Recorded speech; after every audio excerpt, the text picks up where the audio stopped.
you met Rockefeller, how it happened in these discussions? I met Rockefeller through a female attorney I knew who called me up one day and said, one of the Rockefellers would like to meet you. I had made a video called Mad as Hell, and he'd seen the video and wanted to meet me and knew I was running for governor of Nevada. So sure, I'd love to meet him. And I met him, and I liked him, and he was a very, very smart man. And we used to talk and share ideas and thoughts. And he's the one who told me 11 months before 9/11 ever happened that there was going to be an event. Never told me what the event was going to be, but there was going to be an event, and out of that event, we were going to invade Afghanistan to run pipelines from the Caspian Sea. We were going to invade Iraq, to take over the oil fields, establish a base in the Middle East, and make it all part of the New World Order. And we'd go after Chavez in Venezuela. And sure enough, later 9/11 happened, and I remember he was telling me how you're going to see soldiers looking in caves for people in Afghanistan and Pakistan and all these places, and there's going to be this war on terror, which is no real enemy, and the whole thing is a giant hoax, but it's a way for the government to take over the American people. He told you it was going to be a hoax. Oh yeah, oh yeah, there's no question.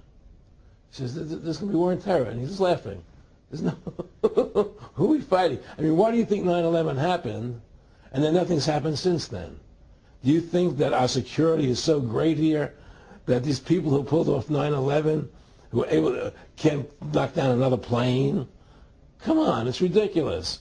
9/11 was done by people in our own government and our own banking system to perpetuate the fear of the American people into subordinating themselves to anything the government wants them to do. That's what it's about, and to create this war, this endless war on terror. And that's why and that was the first lie. And the next lie was going into Iraq, to get Saddam Hussein out with his weapons of mass destruction. That was the next lie. Now, specifically, this was a little over 6 years ago? This was 11 months before 9/11. Yeah. And Nick Rockefeller, who's a lawyer, he's become your friend over the previous years, and he's saying to you that there's going to be this big event, and then out of that we're going to have a war on terror, and it's just going to go on and on. Right, an endless war on terror without any real enemy. That you can never define a winner. And did he say that it's going to be perfect because you can't define an enemy? It just goes on and on? Yeah, because you can't define a winner. There's no one to beat, so it goes on and on forever. And they can do whatever they want. They scare the hell out of the American public. Look, this whole war on terror is a fraud. It's a farce. It's very difficult to say it out loud because people are intimidated against saying it. Because if you say it, they want to make you into a nutcase. But the truth has to come out. That's why I'm doing this interview.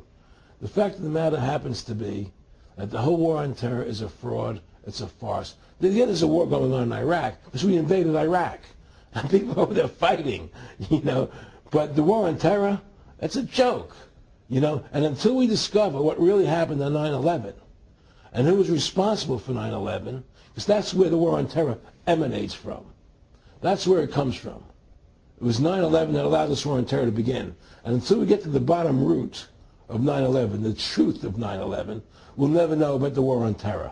Aaron, you said that he was, and I think it's important, and I know this about the Rockefellers from Dr. Dennis Cuddy and many others who literally, you'll be 20 years old in a lunch line at college, and no, there's David Rockefeller. And they're experts at recruiting and getting what they call players, and that clearly he was, I want to make it specific and just get you to reiterate what you said last night about you got 30% of the vote, you were having an effect, you made mad as hell, they knew that you'd started the Constitution Party, yeah. They knew that you were somebody who was taking action and getting things done, you'd already made some big films, had a lot of other successes, right. So they were trying to recruit you, and didn't it come down to the point of, hey, we are here to recruit you, and don't worry, your chip's going to say, don't mess with us, this guy's don't touch. Yeah, yes, that did happen. I was definitely being recruited.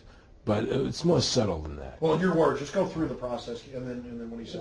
Well, what it is remember we were friends, and we used to go to my house a lot. We'd have dinner, we'd talk, and he'd tell me about business investments that you get involved in, you know, or they would help me with this business investment or that business investment.